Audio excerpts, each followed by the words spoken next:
Bom dia, manhã de 3 de agosto, para mais uma dificuldade bíblica. E essa é a nossa dificuldade de número 946. Estamos vendo a carta agora de Paulo aos Gálatas, capítulo 3, verso 17, aonde lemos: Mas digo isto, que tendo sido o testamento anteriormente confirmado por Deus, a lei que veio 430 anos depois, não invalida de forma a abolir a promessa. Como é que é? A lei veio 430 anos depois? Como é que esses 430 anos pode ser contado? Eles funcionam como uma prova de que a base da aliança de Deus com Abraão e sua semente foi promessa da graça, não o mérito de guardar-se a lei de Moisés, ainda que essa fosse acrescentada a fim de conduzir todos os pecadores a Cristo. Gálatas 3, 22 e 24. Na verdade, foram quase 645 anos devem ter decorrido entre a imigração de Abraão de Harã, a idade de 75 anos, e a entrega do Decálogo a Moisés aos israelitas no Monte Sinai. Quer dizer que há 215 anos a mais do que os 430 a que Paulo se refere. Haveria aí alguma discrepância? De modo algum, trata-se de má compreensão da expressão que o apóstolo tinha em mente.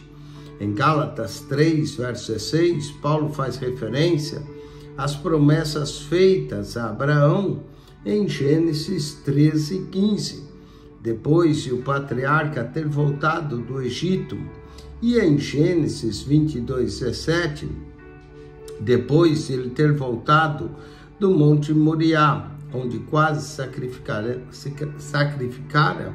seu filho Isaque, que deveras te abençoarei e certamente multiplicarei a sua descendência. Nela serão benditas todas as nações da terra, porquanto obedecesse a minha voz. Se Isaque tivesse cerca de 12 anos à época do sacrifício, a renovação especial da promessa deve ter ocorrido quando Abraão possuía 112 anos de idade, ou 37 depois de sua migração de Harã.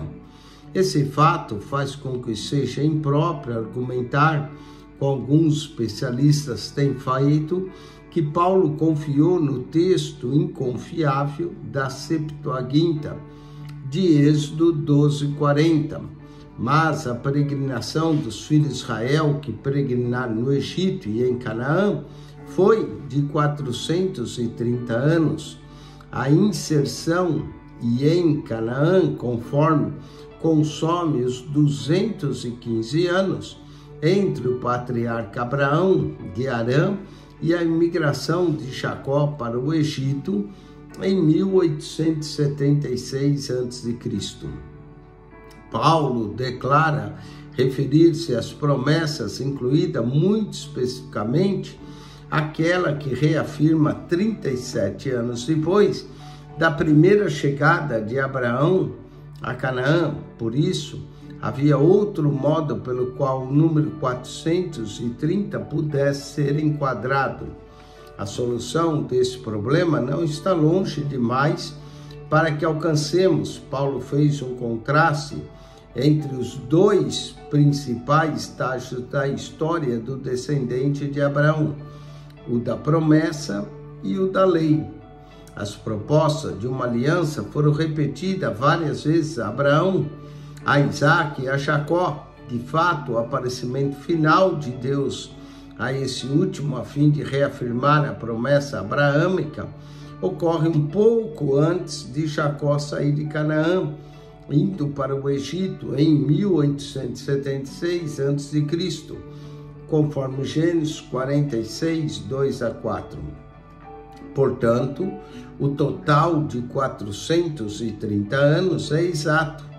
Na verdade, o encontro entre o povo de Israel e Yahvé no Monte Sinai ocorreu precisamente nesse intervalo. E aqui não existe discrepância. Olha aí que coisa interessante. Uns até dizem que foi menos de 430. Aqui nós vemos que na verdade foi mais.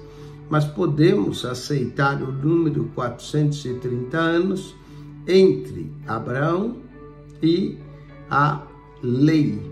Bom, espero que você tenha gostado dessa dificuldade e que, se você ainda não assinou o nosso canal, subscreva. PR Eugênio Piacentini, o canal da Bíblia. PR Eugênio Piacentini, o canal da Bíblia. Subscreva e divulgue esse canal.